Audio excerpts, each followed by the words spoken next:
आज तो मेरी पहली रसोई की रस्म है। मैं कब से इस दिन का इंतजार कर रही थी। आखिरकार मेरा होटल मैनेजमेंट करने का कोर्स सफल रहा। अब मैं हर रोज अपने ससुराल वालों को तरह तरह के स्वादिष्ट पकवान बनाकर खिलाऊंगी। रागिनी का आज उसके ससुराल में पहला दिन होता है। रागिनी अपनी पहली रसोई की रस्म के लिए काफी ज्यादा खुश होती है।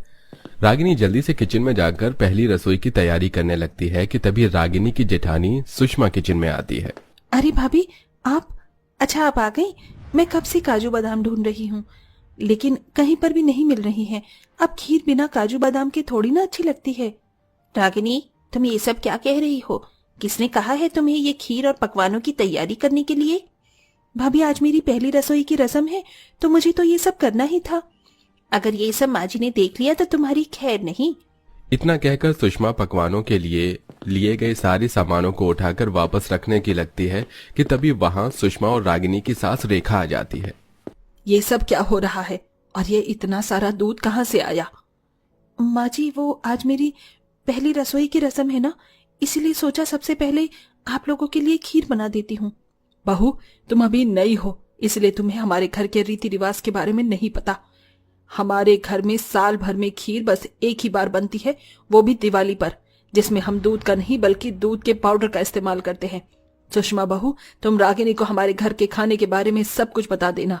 ये इसकी पहली और आखिरी गलती थी, इसलिए मैं इसे कुछ नहीं कह रही हूँ। इतना कहकर रेखा वहां से चली जाती है। अपनी सास का ऐसा बर्ताव देख रागिनी को कुछ भी समझ नहीं आता और वो हैरानी से अपनी जेठानी की तरफ देखने लगती है। ये सब क्या था भाभी? माँ जी क्या बोल गई? मुझे तो कुछ समझ ही नहीं आया। रागिनी, तुम्हें नहीं पता कि माँ जी कितनी ज्यादा कंजूस हैं। मैं जब से इस घर की बहू बनकर आई हूँ तब से दिन में चावल सब्जी और रात में रोटी सब्जी ही खाई है। पूरियों का स्वाद क्या होता है ये तो मैं भूल ही गई। आज तक इन 3 चीजों के अलावा हमारे घर में कुछ भी नहीं बना। लेकिन भाभी, इतनी कंजूसी का क्या फायदा जब घर में कोई अपना मनपसंद खाना ही नहीं खा सकता? क्या बताऊं रागिनी, मैंने माँ जी को कई बार समझाने की कोशिश करी है, लेकिन उन्हें मेरी तो क्या, अपने बेटों और पिताजी की भी बात समझ नहीं आती। उनकी इस कंजूसीपन की वजह से हम सबके मुंह का स्वाद ही उड़ गया है।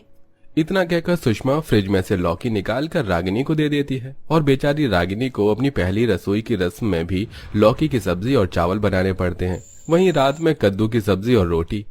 भाभी, माँ जी का कंजूसपन तो समझ आता है, लेकिन ये रात में रोटी और दिन में चावल खाने का क्या लॉजिक है?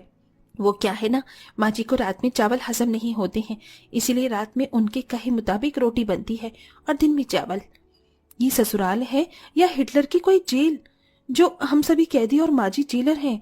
ऐसे ही समय गुजरता रहता है। अब अपने ससुराल वालों के साथ साथ रागिनी भी हर रोज रात में रोटी और दिन में चावल खा खा कर ऊब चुकी थी। बस अब बहुत हुआ। रोज रोज रात में रोटी दिन में चावल, इसके अलावा तो इस घर में कुछ बनता ही नहीं है। अब मैं भी देखती हूँ कि कैसे माँ जी मुझे मेरी पसंद का खाना बनाने से रोकेंगी। रागिनी अपने साथ साथ अपने ससुराल वालों के लिए भी ढेर सारी पाव भाजी बनाती है। पाव भाजी की खुशबू डाइनिंग टेबल पर बैठे हुए परिवार के सभी सदस्यों को आ रही होती है। अरे, आज इतने सालों में पहली बार रसोई से कितनी अच्छी खुशबू आ रही है ना। ऐसा लग रहा है कि कुछ अच्छा बन रहा है, लेकिन भला हमारी रसोई में क्या अच्छा बन रहा होगा। सही कह रहे हो, ज्यादा से ज्यादा कोई सूखी सब्जी और साथ में 2 रोटी ही मिलेंगी। सभी लोग इतनी अच्छी खुशबू को लेकर आपस में बात कर ही रहे होते हैं कि तभी एक बड़ी सी प्लेट में ढेर सारी पाव भाजी लिए रागिनी आती है। पहली बार अपने घर में इतना अच्छा कुछ बनता देखकर सभी लोग काफी हैरान होते हैं। भाभी, ये सच में पाव भाजी है?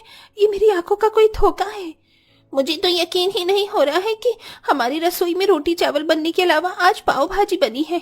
रागिनी, ये तुमने क्या किया? अगर माँ जी को पता चल गया कि उनके कहने के बावजूद भी तुमने घर में रोटी चावल के अलावा भी कुछ बनाए हैं, तो वो तो किसी वॉल्केनो की तरह फट जाएंगी, हम सभी पर। भाभी, आप इतना टेंशन क्यों लेती हैं? जब माँ जी मेरे हाथ की मसालेदार और चटपटी पाव भाजी खाएंगी तो वो सारा गुस्सा भूल जाएंगी। रागिनी एक एक कर सबको पाव भाजी परोसती है। सभी लोग जैसे ही पाव भाजी का पहला निवाला खाने लगते हैं कि तभी वहां रेखा जाती है। रुक जाओ सब, खबरदार अगर किसी ने इसका एक निवाला भी अपने मुंह में रखा तो। माँ जी, आप ऐसे खाने में किसी को कैसे रोक सकती हैं? क्या आपका मन नहीं उबता रोज रोज खाने में चावल रोटी खाकर? अरे, इसके अलावा भी दुनिया में ढेर सारी चीज है। बहू, पैसे पेड़ पर नहीं उगते हैं।